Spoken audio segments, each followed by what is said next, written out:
Good afternoon students.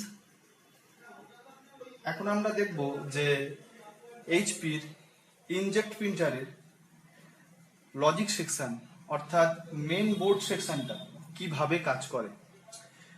আমাদের সামনে এখন একটা এইচপির ইনজেক্ট প্রিন্টার খোলা আছে। এটা আমি তোমাদের সকলের বোঝার জন্য আগে থেকেই খুলে রেখেছি।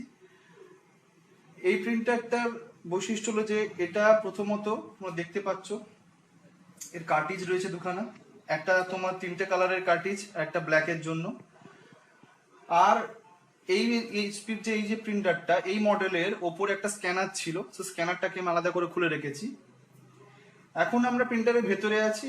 প্রিন্টারের এই ভেতরের অংশে আমরা দেখতে পাচ্ছি যে আমি তোমাদের বোঝার জন্য এটাকে মুভ করছি, একটু দেখো। এই যে সেকশনটা দেখতে পাচ্ছ,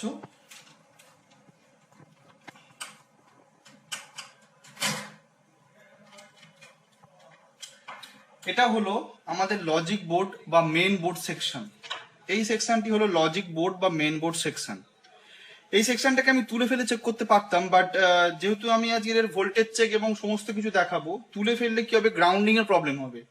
তো সেক্ষেত্রে কি হয়েছে, এখানে বসে থাকা অবস্থাতেই আর ওয়্যারের একটা ডিস্টেন্স মেনটেন করতে পারবে না, যার জন্য কি হবে, আমাকে ওয়্যার যদি খুলে ফেলি তাহলে ভোল্টেজগুলো আমরা পাবো না। তো সেই জন্য কি হচ্ছে, এখানে লাগানো থাকা অবস্থাতেই আমি তোমাদের ভোল্টেজগুলো সব চেক করে দেখাবো। তো এটা হলো আমাদের কাছে এখন আপাতত যেটা রয়েছে এইচপির একটা ইনজেক্ট প্রিন্টার, এবং এই প্রিন্টারের আমরা দেখতে পাচ্ছি কি না লজিক বোর্ড।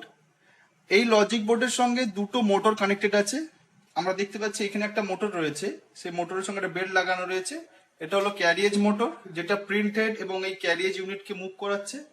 আর একটা মোটর রয়েছে দেখতে পাচ্ছ তোমরা সবাই ভেতরে এখানে, এটা হলো পেপার ফিড মোটর, মানে পেপারগুলোকে ইনপুট করানোর জন্য এই মোটরটা কাজ করছে। টোটালি দুটো মোটর এখানে মেনলি কাজ করছে। এছাড়াও এপারে একটি সাব মোটর রয়েছে, যেটা কিনা আমাদের যেখানে যে ওয়েস্টেজ যে এরিয়াটা রয়েছে সেই এরিয়াটাকে মুভ করানোর জন্য এবং কার্টেজগুলোকে লক করার জন্য অফ অবস্থায় ওইখানে সেই মোটরটা কাজে লাগছে। মেন আমাদের কাছে এই দুটো মোটর রয়েছে আপাতত সামনে, সেটা হলো একটা হলো ক্যারিয়েজ মোটর, একটা হলো পেপার ফিড মোটর, দুটোই রয়েছে আমাদের সামনে। আমরা দেখতে পাচ্ছি এই যে অংশটা দেখো, এই যে অংশ দুটো পরপর রয়েছে, এখানে যে দুটো কানেকশন রয়েছে, এই দুটো কানেকশন হলো আমার দুটো মোটরের জন্য কানেকশন। মানে এখান থেকে আমার দুটো মোটরের যে অপারেটিং ভোল্টেজটা সেই ভোল্টেজটা যায়। আমরা সকলেই জানি যে মোটরের অপারেটিং ভোল্টেজ 24 থেকে 35 ভোল্টের মধ্যেই থাকে। মানে এই দুটো পোর্ট থেকে 24 থেকে 35 ভোল্ট দুটো মোটরে যাচ্ছে। এখন এটা নির্ভর করে কি মোটর বা কি কোয়ালিটির মোটর আমরা ইউজ করছি তার উপরে। কোনো প্রিন্টারে আমরা দেখবো যে মোটরের ভোল্টেজ 27, কোনো প্রিন্টারে 30, এটা ডিপেন্ড করছে the model number. So on the model number আমাদের এটা ডিপেন্ড করছে। এখন আমরা কি করব, আমরা এই প্রিন্টারটিকে লাইন দেব, অর্থাৎ কারেন্টের সঙ্গে একে কানেক্ট করব, আর দেন দেখবো যে লজিক বোর্ডের সিগন্যালগুলো কিভাবে আপ ডাউন করে এবং লজিক বোর্ড থেকে কিভাবে ভোল্টেজটা আমরা পাই। তো আমাদের সামনে আমি খুলে রেখেছি তোমাদের বোঝার জন্য, আমি প্রথমেই খুললাম সেটা হলো যেটা যে মেন পাওয়ার সাপ্লাই সেকশন থেকে 220 ভোল্টেজ এসে এই অ্যাডাপ্টারে আসে। কারণ আমরা সকলেই জানি আমাদের যে প্রিন্টার সে কিন্তু 220 ভোল্টে কাজ করতে পারে না, তার জন্য কম ভোল্টেজ লাগে। কেননা মোটর সেকশনের জন্য আপ টু 35 ভোল্ট একটা ভোল্টেজ হলে হয়ে যায়, কিন্তু লজিক্যাল সেকশন মানে বিভিন্ন আইসি এবং চিপগুলোকে কাজ করানোর জন্য 3.3 ভোল্ট, 5 ভোল্ট, 2 ভোল্ট এই ধরনের ভোল্টেজগুলো লাগে। সো আমাদের বেসিক দেখা যায় যেটা যে ম্যাক্সিমাম ইনজেক্ট প্রিন্টারে মেনলি তিনটে ইনপুট লজিক বোর্ডে ইনপুট হয়। একটা তার মধ্যে গ্রাউন্ড পিন থাকছে, আর বাকি দুটোর মধ্যে একটা থাকছে 24 থেকে 35 ভোল্টের ইনপুট, আর একটা থাকছে হয় 5 ভোল্ট না হলে 3.3 ভোল্টের ইনপুট। এখন আমরা দেখব যে আমাদের এই লজিক বোর্ডটা এই এইচপির এই ইনজেক্ট প্রিন্টারের ইনপুট কত হচ্ছে। আমাদের কাছে অ্যাডাপ্টার রয়েছে, আমরা অ্যাডাপ্টারে 220 ভোল্টের ইনপুট করে দিলাম, মেন বোর্ড থেকে সুইচও দিয়ে দিলাম। এখন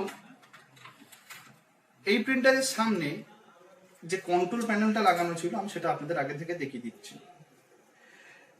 দেখো তোমরা সকলে দেখতে পাচ্ছ এখানে, এটা হলো আমাদের যে প্রিন্টারের টোটাল সেকশনগুলোই কন্ট্রোল করার জন্য যে এখনকার অ্যাডভান্স প্রিন্টার। সো আমরা এখানে একটা এলসিডি স্ক্রিনও দেখতে পাচ্ছি, এখানে ওকে button, up down button, wifi connect করার জন্য বাটন আমরা সবই দেখতে পাচ্ছি এখানে।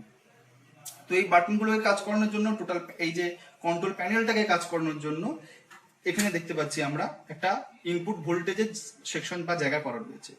ফ্ল্যাগ কেবল থ্রু কি হচ্ছে না, সেই ভোল্টেজটা এখানে ইনপুট হচ্ছে, আর এই যে ভোল্টেজটা আসছে ডিরেক্টলি আমরা দেখতে পাচ্ছি কেবলটা এই আমাদের যে অ্যাডাপ্টারের তলা থেকে গিয়ে ডিরেক্ট লজিক বোর্ডে কানেক্টেড। লজিক বোর্ড থেকে কি হচ্ছে না, এটা এসে আমাদের কন্ট্রোল প্যানেলে আসছে। এখন আমরা চেক করে দেখব যে ফ্ল্যাপ কেবল থেকে যখন এই লজিক বোর্ডে ভোল্টেজ গুলো আসছে ঠিক কত কত ভোল্টেজ আসছে। চলো চেক করে দেখা যাক। দেখো আমরা এখানে প্রত্যেকেই ফ্ল্যাপ কেবলের ওপরে কিছু মার্ক দেখতে পাচ্ছি। এখন আমি ওই প্রত্যেকটা মার্কের ভোল্টেজ তোমাদের চেক করে দেখাচ্ছি। ফার্স্টে আমি আমার গ্রাউন্ড পিনটাকে এখানে গ্রাউন্ডে কানেক্ট করে দিলাম মাল্টিমিটারে। মাল্টিমিটারটাকে 20 ভোল্ট রেঞ্জে রাখবে। এবার দেখো আমি এক একটা করে ধরে চেক করে দেখাচ্ছি। ফার্স্টে দেখো 0 দেখাচ্ছে, বিকজ ওটা গ্রাউন্ড পিন রয়েছে, তার মানে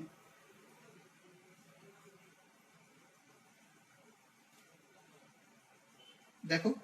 এবার দেখাচ্ছে 3.4, মোটামুটি এটা 3.3 ভোল্টের একটা সাপ্লাই আসছে, তার মানে এই পিন থেকে। নেক্সট আবার 3.4 ভোল্ট। নেক্সট দেখবো এগেন 3.3, অর্থাৎ তিনটে 3.3 ভোল্টের এখানে সাপ্লাই করা হলো।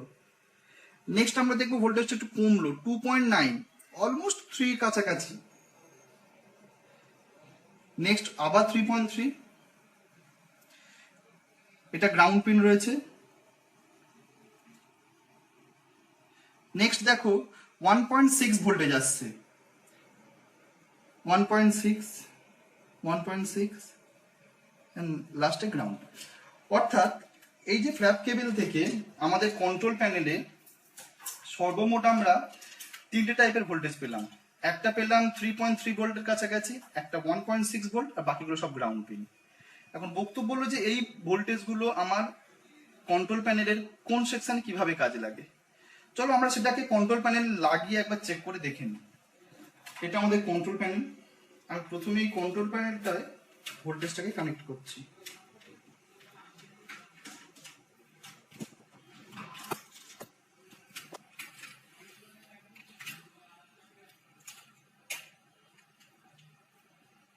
খেয়াল রাখবে যখনই কোনো কাজ করবে তোমরা, খেয়াল রাখবে সবসময় মেইন পাওয়ার সুইচ অফ করেই কাজ করবে, ডিরেক্ট কোনোদিন লাইনে কাজ করবে না। এতে কি হতে পারে, এই সকল সার্কিটগুলো খুব সূক্ষ্ম হয় তো, খুব কম ভোল্টে কাজ করে, কোথাও শর্ট হয়ে গেলে গোটা বোর্ডটাই নষ্ট হয়ে যেতে পারে। তাই অল টাইম প্রিকশন মেনটেন করবে। এটা আমরা কানেক্ট করে দিয়েছি। আমি আবার লাইন দিলাম। তো সকলেই দেখতে পাচ্ছ যে যদি আমি পাওয়ার সুইচ এখানে অন করি, আমার এলসিডিটা গ্লো করছে। আসলে এলসিডি আলোটা একটু হালকা হয়ে গেছে, যার জন্য কম দেখা যাচ্ছে আমাদের লাইটের জন্য, বাট এলসিডিতে লাইন এসে গিয়েছে। তোমরা এপারে দেখলেই বুঝতে পারবে যেখানে এলইডি অলরেডি গ্লো করা শুরু করে দিয়েছে। দেখো অফ হয়ে গেল, দেন অন হয়ে গিয়েছে। এবার আমি তোমাদের এখান থেকে যে ভোল্টেজগুলো আমার আগে ফ্ল্যাপ কেবল থেকে এলো সেটা কোথায় কিভাবে ইউজ হচ্ছে আমি সেটা তোমাদেরকে বুঝিয়ে দিচ্ছি। আবার আমি গ্রাউন্ড করলাম। দেখো এই যে সুইচগুলো আছে এগুলো হলো okay button, up and down button. এগুলো দেখা যাক যে এর ভোল্টেজটা কত আসে।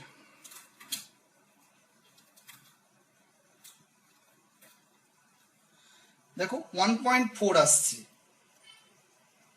1.6, মোটামুটি ওটা আপ ডাউন থাকে 1.4 টু 1.6 এর মধ্যে। আবার এখানে 1.48 মানে 1.5 এর কাছাকাছি, 1.6 এগেন একই ভ্যালু।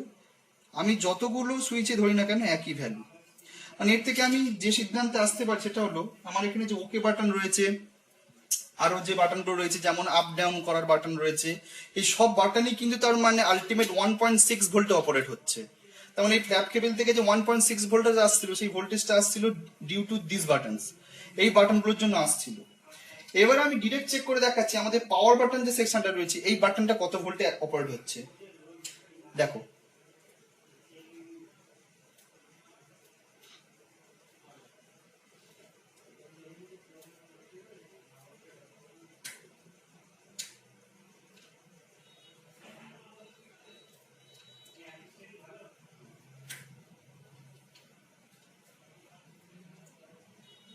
খেয়াল করো আমাদের এখানে একটু গ্রাউন্ডে লুজ হচ্ছিল, আমি চেপে ধরতে ভোল্টেজটা পাচ্ছি 3 point something volt, around 3 volt.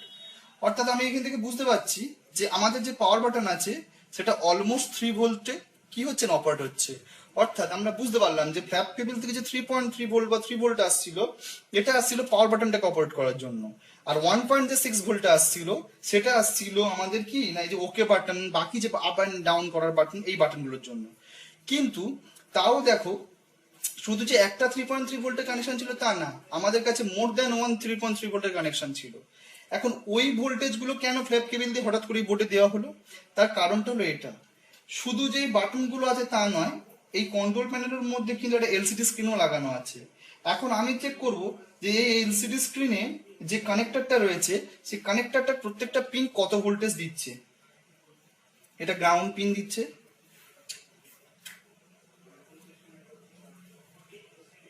দেখো 1.3 ভোল্ট পাচ্ছি আমরা এটায়।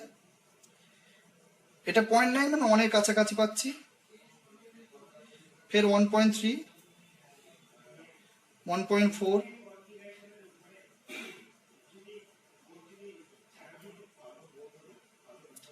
দেখো 1.5,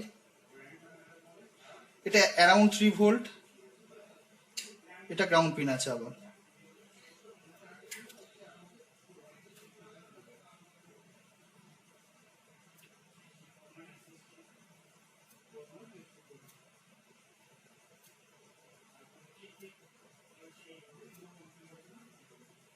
তো তোমরা দেখতে পেলে কি না আমাদের তার মানে যে এলসিডি স্ক্রিন বা যে প্যানেলটা রয়েছে, এলসিডি যেটা রয়েছে তার জন্য যে কানেক্টরটা আমার রয়েছে, সেই কানেক্টরে আমরা দু ধরনের ভোল্টেজ পেলাম।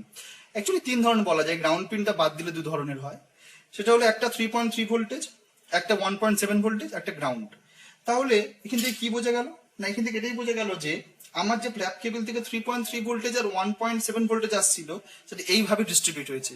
3.3 ভোল্টের কিছুটা পার্ট চলে গেছে আমার পাওয়ার বাটনের জন্য, বাকি পার্ট ইউজ হয়েছে আমার সম্পূর্ণ এলসিডিটার জন্য। আর 1.5 ভোল্ট যেটা মেজরিটি পার্ট ইউজ হয়েছে সেটা হচ্ছে সমস্ত যে ওকে বাটন রয়েছে এবং বাকি যে বাটন রয়েছে সেগুলোর জন্য এবং আমাদের এলসিডি স্ক্রিনটার জন্য।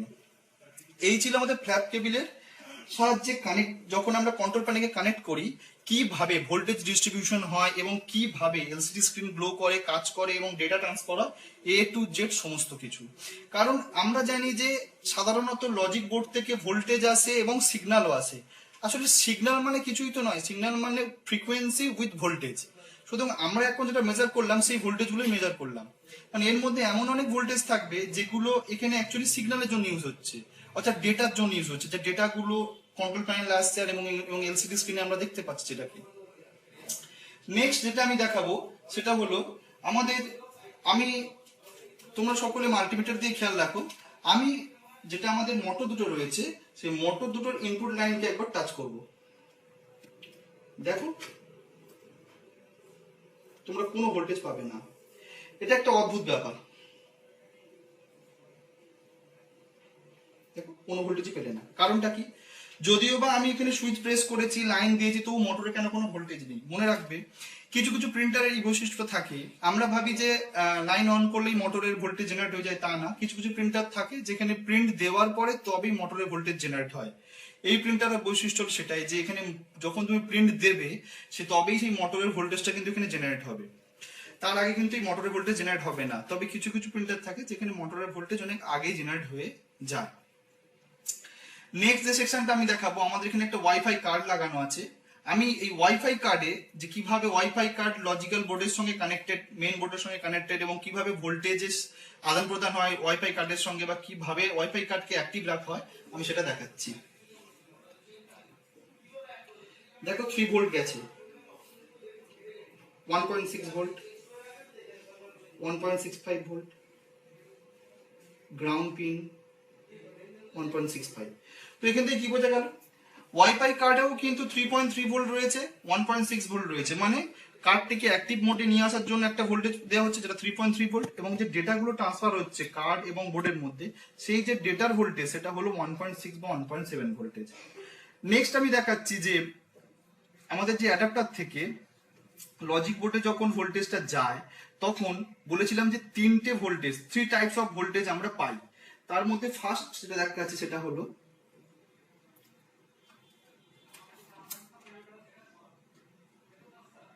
দেখো 32.5 ভোল্ট, আমি বলেছিলাম 24 থেকে 35 ভোল্টের মধ্যে একটা সাপ্লাই যায়, তাহলে আমরা পেলাম আপাতত কত, এটা 32.5 ভোল্ট।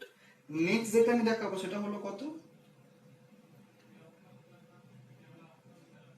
Almost 3.3 volt. তার মানে নেক্সট দেখালাম কত, 3.3 volt, and the last one is ground pin.